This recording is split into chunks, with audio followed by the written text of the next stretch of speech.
آج کی آیت: فریب نہ کھاؤ، خدا ٹھٹھوں میں نہیں اڑایا جاتا، کیونکہ آدمی جو کچھ بوتا ہے وہی کاٹے گا۔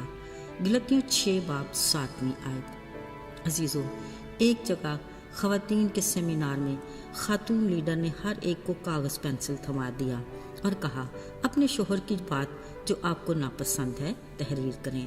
پھر اچانک ہال میں خاموشی سی چھا گئی، ہر کوئی مصروف ہو گیا۔ کافی دیر کے بعد یہ پروجیکٹ ختم ہوا۔ پھر لیڈر نے کہا اب کاغذ کے دوسری طرف اپنے شوہر کی وہ بات لکھو جو آپ کو پسند ہو۔ ہال میں ایک بار پھر خاموشی چھا گئی، مگر 5 منٹ کے بعد ہر کسی نے پینسل کاغذ لیڈر کو لوٹا دیا۔ پتہ چلا شوہر کی خامیاں بے شمار، مگر خوبیاں بس چند ہی۔ عزیزو، یہ محض میاں بیوی کی بات نہیں، اصل میں انسان کا خاصہ ہی یہی ہے۔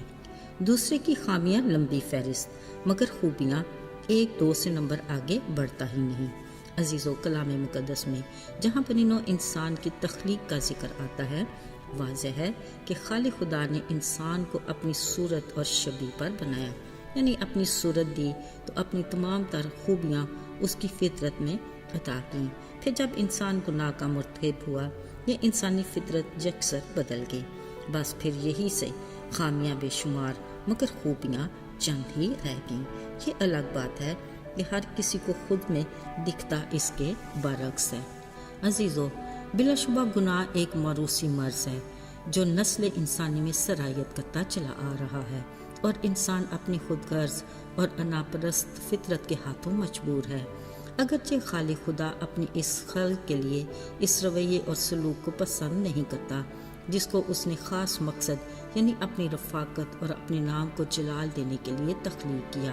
قادر خدا جانتا ہے کہ جب پاک اور بے عیب برے کی قربانی کی بدولت گناہگار اپنی پرانی انسانیت کو اتار نہیں پھینکتا، زندگی میں تبدیلی ممکن نہیں۔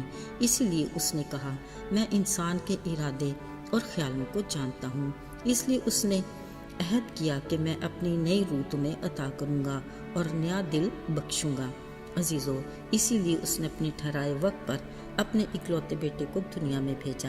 اپنی زمینی زندگی کے دوران بھی وہ اپنے ساتھ جڑی لوگوں کی بڑی بھیڑ میں سے ہر ایک کے بارے میں جانتے تھے۔ جب بھی سبت کے دن کسی کو شفا دیتے، مخالف سامنے آ جاتے اور اعتراض کرتے۔ پھر جہاں بیمار کو شفا دیتے وقت کہا جا تیرے گناہ معاف ہوئے، پھر بھیڑ میں سے نکل کر الزام لگاتے یہ کون ہے جو گناہ معاف کرتا ہے؟ جب ہیکل میں کھڑے ہو کر صاحب اختیار کی طرح تعلیم دیتے تو ناپسندیدگی کا اظہار کرتے، اگرچہ یسوع نے کچھ بھی اپنے اختیار سے تجاوز ہو کر نہیں کیا تھا۔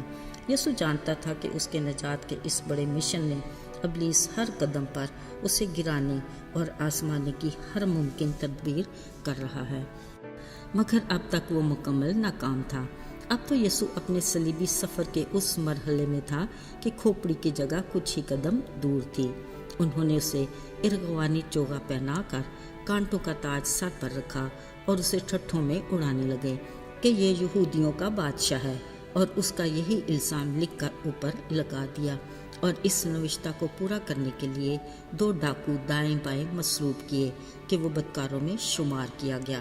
بات صرف یہاں تک نہیں تھی، بلکہ اب تو یسوع کی اس حالت میں راہ چلنے والے سر ہلا ہلا کر لان تان کرتے اور کہتے مقدس کو ڈھانے والے، 3 دن میں بنانے والے، صلیب پر سے اتر کر اپنے تائیں بچا۔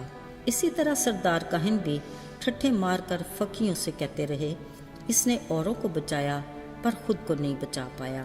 اگر یہ ابھی صلیب سے اتر آئے تو ہم اس پر ایمان لے آئیں۔ اور وہ 2 ڈاکو بھی لان تار کرنے میں کسی سے پیچھے نہیں تھے۔ عزیزو، یہ وہ وقت تھا کہ یسوع اپنے چاروں طرف دشمنوں سے گھرے ہوئے تھے، مگر صبر اور تحمل مزاجی کی انتہا دیکھیے۔ پھر بھی انہوں نے کہا اے باپ ان کو معاف کر، کیونکہ یہ نہیں جانتے کہ کیا کرتے ہیں۔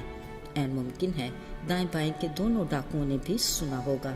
ایک تو مسلسل تانا زنی کرنا اور کہتا رہا اگر تو خدا کا بیٹا ہے تو خود بھی بچ اور ہمیں بھی بچا۔